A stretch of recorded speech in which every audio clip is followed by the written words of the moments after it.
Mesdames, Messieurs, bien-aimés dans le Seigneur Jésus-Christ de Nazareth, nous vous aimons, nous vous saluons avec chaleur dans le beau nom du Sauveur de l'humanité, celui qui a vaincu le diable à la croix du Calvaire, à Golgotha. Il y a plus de 2000 ans, il a fait de nous de ce fait plus que vainqueurs parce qu'il nous aime par-dessus tout. Bienvenue dans ce programme spécial consacré aux festivités du trentenaire du ministère chrétien du combat spirituel. Ce programme qui reçoit pour vous plusieurs chrétiens combattants qui sont venus du monde entier ici à Kinshasa pour proclamer haut et fort leur appartenance à ce Dieu du combat spirituel, pour proclamer haut et fort les merveilles que Jésus-Christ de Nazareth a opérées dans leur vie. Et dans ce numéro, nous recevons pour vous un couple merveilleux, vraiment chaleureux, très sympathique, qui est venu ici à Kinshasa, qui vient donc de Montréal au Canada. Il s'agit donc de papa Jacques Cloutier et de maman Junette Dubo, disciples et messagères de Jésus en formation au siège de Montréal. Ils sont venus pour les festivités des 30 ans, mais ils ont vécu, n'est-ce pas, un miracle, sinon des miracles. Depuis qu'ils ont mis leurs pieds dans ce ministère, depuis donc le mois de mai de 2021 au Canada, et ils vont nous dire ce que ce Dieu du combat spirituel a fait dans leur vie. Première question à papa Jacques, pourquoi avez-vous fait un si long voyage du Canada à Kinshasa pour les festivités des 30 ans du ministère chrétien du combat spirituel? Pour moi, c'est une raison d'être ici, sur Terre, d'évoluer et de nettoyer tous les vieux, tout ce qui n'est pas de Dieu. Ça fait partie de ma raison d'être. Il n'y en a pas d'autre. Maman Junette, oui. Pourquoi vous êtes venue à Kinshasa? Et moi, je suis venue à Kinshasa pour rencontrer le ministère à la base et être encore plus, pas inspirée, mais être encore plus dans le ministère, avec Jésus.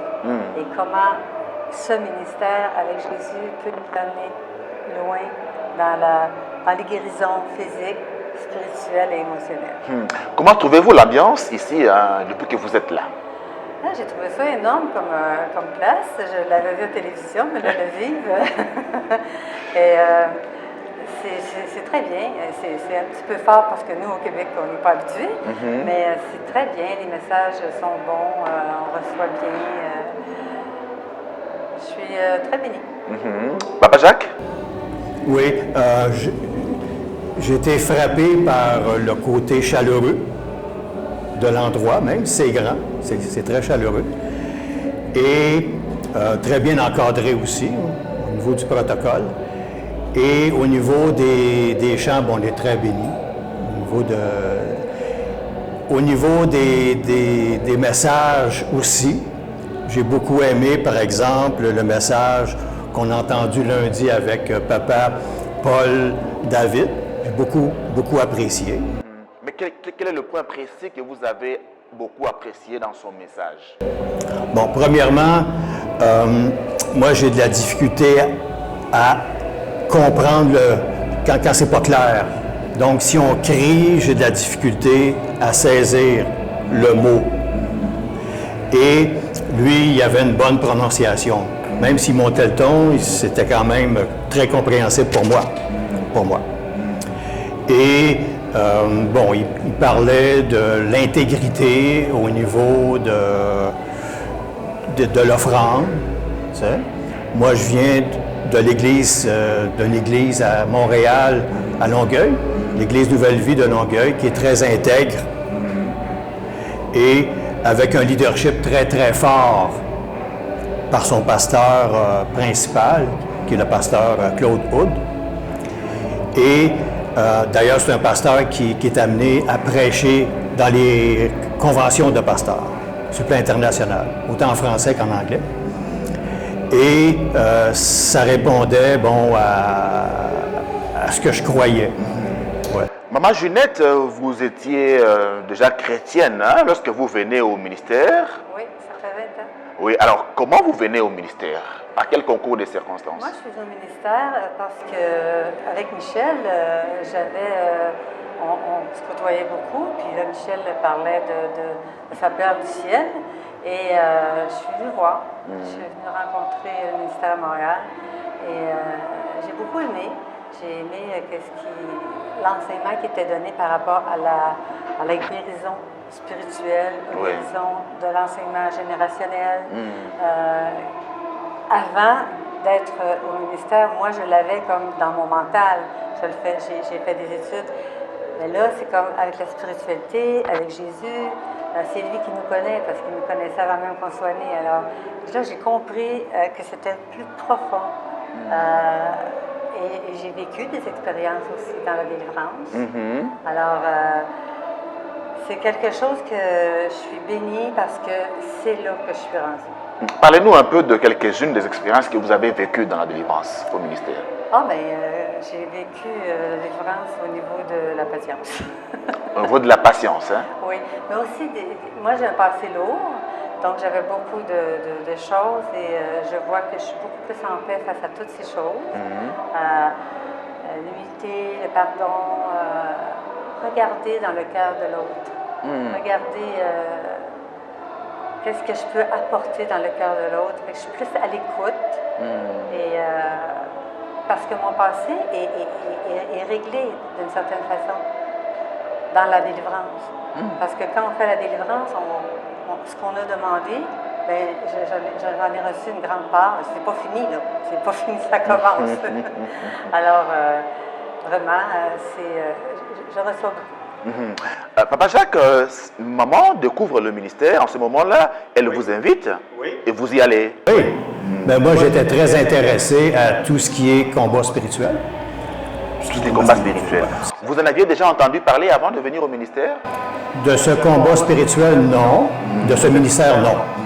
D'autres ministères, oui, mais pas de celui-là. Alors, vous arrivez donc à la suite de maman. Et qu'est-ce que vous découvrez?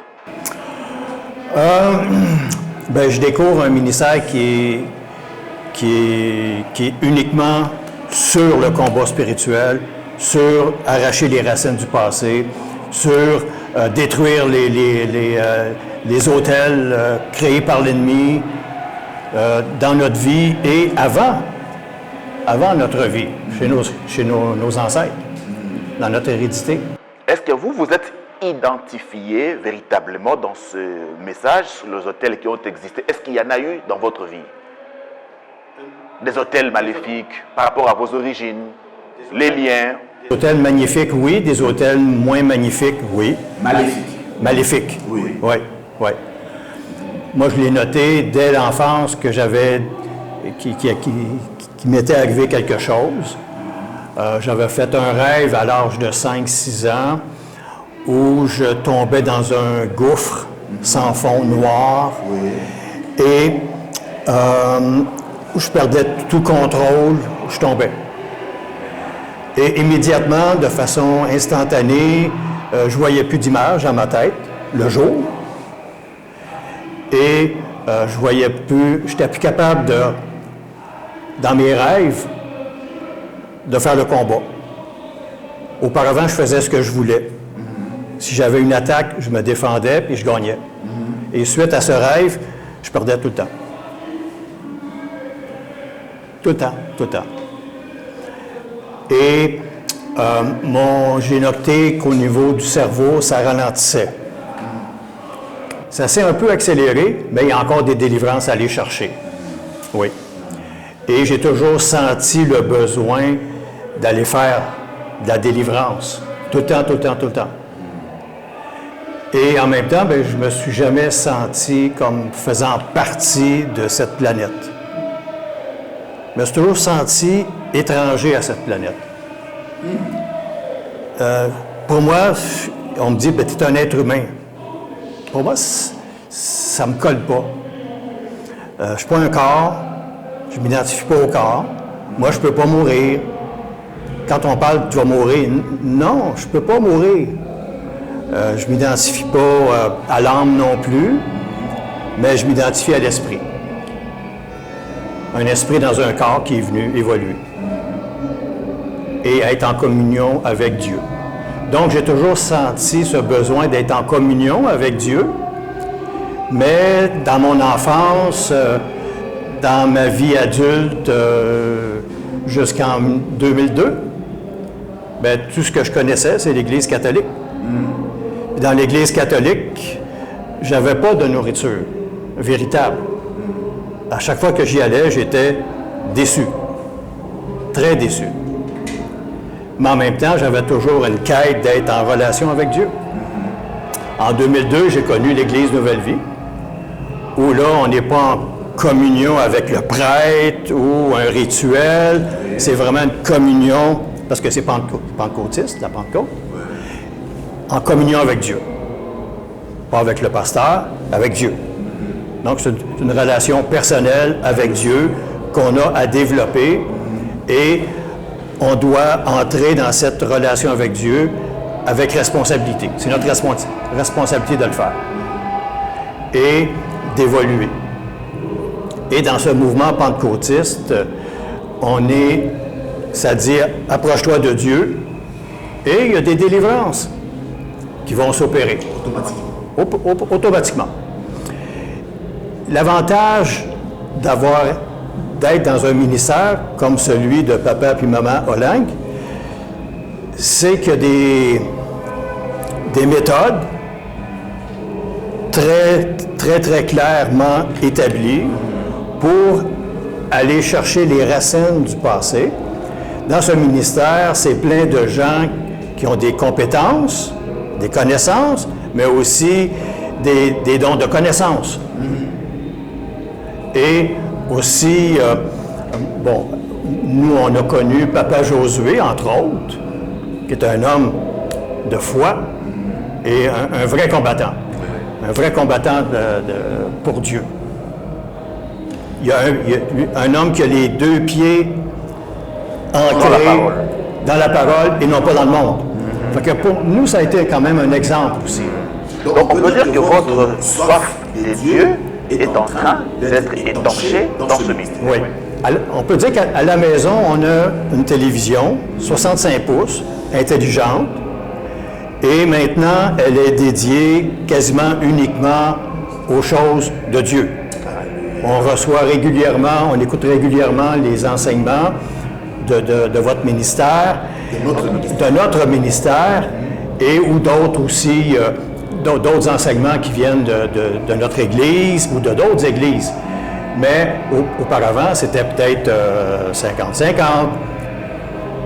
Mais maintenant, c'est quasiment 100% Jésus. Oui, oui. Maman Ginette, vous nous avez dit que vous avez un lourd passé. Est-ce que cette lourdeur-là de votre passé est en train de disparaître peu à peu dans ce ministère? Si oui, de quelle manière? Je dirais qu'elle disparaît à 90%. Vraiment. Parce que c'est ce que je ressens. Je me sens libre. Oui, je me sens libre. Puis ma vie est meilleure. Mon corps se sent mieux aussi par le fait même que je me sens libre. Et ce que j'ai dans mon cœur, c'est d'être capable de le partager à d'autres pour qu'ils arrivent aussi à un résultat d'être bien dans leur relation avec Dieu. Parce qu'il y a les deux R, hein? Il y a la religion et la relation. Alors, la relation avec Dieu, c'est ce que beaucoup ne connaissent pas. Et par les délivrances que je reçois, je ne suis plus la même personne. Donc, j'ai amené déjà des gens aussi au ministère qui reçoivent de grandes délivrances. Et ce que j'ai trouvé aussi extraordinaire, c'est dans leur, comme disait mon époux, dans leur façon qu'ils voient les choses, dans leur don de voir les choses, eh bien, ils voient l'esprit de délivrance, l'esprit de... Moi, j'ai amené une amie et elle s'était mariée 2 fois. Les hommes sont décédés. Une 3e fois, ben, c'est un divorce. Là, la 4e fois, ben, là, ça n'allait pas bien dans son mariage non plus. Et je l'ai amené au ministère. Et quand l'homme de Dieu a dit c'est un esprit de mort, de veuvage. De veuvage. De veuvage. Je Oui. n'avais jamais entendu ça parce qu'elle avait perdu deux maris, parce qu'elle venait d'avoir plusieurs accidents. Puis le mari qu'elle a en ce moment avait des problèmes de santé graves aussi. Il était veuf. Et la guérison de son mari s'est faite. Et il est guéri. Il est passé aux délivrances aussi, puis il est guéri. Amen. Donc, ça, c'est des témoignages percutants parce que on le vit, on le voit, on est avec ça. Donc, je vais en emmener d'autres. C'est comme disait votre invité précédent, là, c'est le bruit là, qu'on doit juste comme ajuster parce que c'est très intense. Vous êtes Oui. un peuple très intense Oui. et un peuple de cœur. Alors, ça, c'est. Moi, je disais toujours, parce que mon mari, c'est mon époux aussi, et il trouvait ça intense au début, mais vous êtes des gens de cœur. Donc, l'intensité est forte. Mais ce que j'aime aussi, c'est comment prier. On nous apprend comment prier. On nous apprend à chanter pour le Seigneur. Oui. On nous apprend à danser pour le Seigneur. Puis moi, j'aime beaucoup danser. Alors, comme dans ma vie antérieure, à partir de mon 20 ans avec le Seigneur, ben ça, je le faisais plus tellement parce que pour différentes raisons. Ouais. Mais là, au moins, je danse et je danse pour le Seigneur. Amen, Oui. amen, amen. Maman Ginette, en termes de guérison que vous avez expérimentée dans votre chair, il y a aussi cette guérison par rapport à la COVID-19. Oui. Et j'ai été très bénie parce que j'ai fait 3 entrées à l'hôpital. Parce que quand l'ennemi ne veut pas, l'ennemi veut venir nous chercher aussi, il veut Oui. mettre des barrières. Alors, c'est la 3e fois qu'on m'a hospitalisée vraiment, là, parce que, et là, vraiment, dans la nuit, c'est dans cette nuit-là que j'ai fait énormément de température, ben, je vais commencer à m'en faire, mais là, j'en ai fait énormément, j'avais fait un choc vagal, la tension n'était pas bonne, ça allait pas bien. Et dans la nuit, la fièvre est tombée. Bien sûr, j'ai resté quand même à l'hôpital quelques jours. J'ai resté 6 jours pour être capable de renouveler au niveau physique ce qui devait être renouvelé. Oui. Mais j'étais vraiment impressionnée. Mais moi, quand je suis à l'hôpital, je prie. Je prie et je mets des louanges. Je mets ça dans mes oreilles. Mais là, il y a un fait qui était bien parce que le monsieur, à un moment donné, qui est arrivé dans la chambre, mais c'était quand même tout fermé, et il paniquait. J'ai dit, Seigneur, qu'est-ce que tu veux que je fasse? Alors là, j'ai prié pour lui, mais j'ai mis des louanges.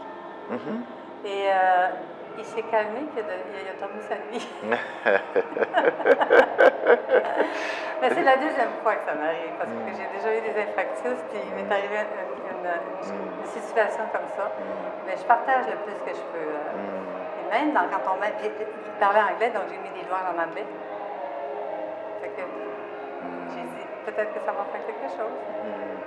Papa Jacques, votre présence au ministère, en rapport avec les enseignements, cette présence a-t-elle influencé votre vie de couple? Beaucoup. C'était difficile. Depuis tout le temps, c'était difficile. Et il y a une paix qui s'est installée, plus de patience, plus de tolérance, plus d'acceptation, plus d'amour. Plus d'amour, oui. C'est devenu agréable. Alors, maman Ginette, c'est devenu vraiment agréable, hein? Oui, vraiment agréable. Plus léger, beaucoup plus léger. Beaucoup plus léger. Ok. Alors, maintenant, quelle compréhension vous avez de la vie chrétienne maintenant que vous êtes en contact avec le message du combat spirituel? Oh, c'est un message encore plus profond. Ça m'a vraiment donné la réponse avec le générationnel. Comment est-ce que c'est important. Et moi, pour mes enfants, je travaille beaucoup parce que mon bagage ancien, je ne veux pas le pardonner. Amen, amen, J'ai des amen. petits-enfants aussi, pas trop petits, le petit, oui, de son côté à lui, mais quand même. Vous allez rentrer au Canada avec quelle image, quel souvenir de la source Kinshasa? Oh mon Dieu, la sauce Kinshasa, bon, ben, vraiment, c'est sûr que c'est un dépaysement, vraiment. Mais en même temps, la chaleur des gens, je pense que j'ai pas de mots pour décrire comment vous êtes un peuple accueillant, comment vous êtes un peuple, comme j'ai dit tout à l'heure, vraiment intense. Et on a besoin de ça. On a besoin d'une intensité avec le Seigneur. Et dans tout ce qui se passe, ça met du bagage dans notre sac à dos. Mais du bon bagage. Amen, amen. Papa Jacques, votre mot de la fin? Ça fait penser à ce que notre pasteur à l'Église Nouvelle-Vie, qui venait enseigner en Afrique, prêcher en Afrique, notamment à Kinshasa, nous disait du peuple congolais ou d'autres peuples d'Afrique. Il disait c'est incroyable leur foi, leur façon d'entendre le message et de le vivre. Et non pas de l'intégrer dans le mental, là, dans le sens qu'il ne rationalisait pas l'enseignement. Il vivait, il l'intégrait. Ils sont intenses. Tandis que nous, au Canada, on est plus... ça passe par le rationnel avec des mécanismes de défense, des mécanismes de protection qui viennent de notre hérédité. Hein? Et naturellement, bien, ça prend plus de temps pour... Oui, absolument. Oui. Alors, que diriez-vous à un chrétien canadien qui ne connaît pas le combat spirituel? Qu'est-ce que je dirais? C'est que si on veut être soi-même, si on veut devenir libre, on doit enlever les chaînes. Et les chaînes, souvent, sont invisibles. Les chaînes, c'est pas le voisin, c'est pas le patron, c'est pas la vie, c'est pas le conjoint ou la conjointe. C'est des chaînes invisibles, contraintes. Bon, on peut regarder dans notre enfance, dans notre vie, mais moi, je dirais au moins 98 95 des racines, des problèmes qu'on vit en tant qu'adulte viennent d'avant, de nos ancêtres. C'est des liens iniques. Et il faut passer par la délivrance et le ministère de papa puis maman Olagne est parfaitement adapté à cette délivrance. Rentre bien dans ce que le Seigneur nous demande, qui est de renouveler notre intelligence. Oui, mais on doit l'intégrer. Mais pour l'intégrer, il faut enlever qu'est-ce qui ne va pas là. Et le ministère est parfaitement adapté à ce besoin. Oui, ministère de Dieu.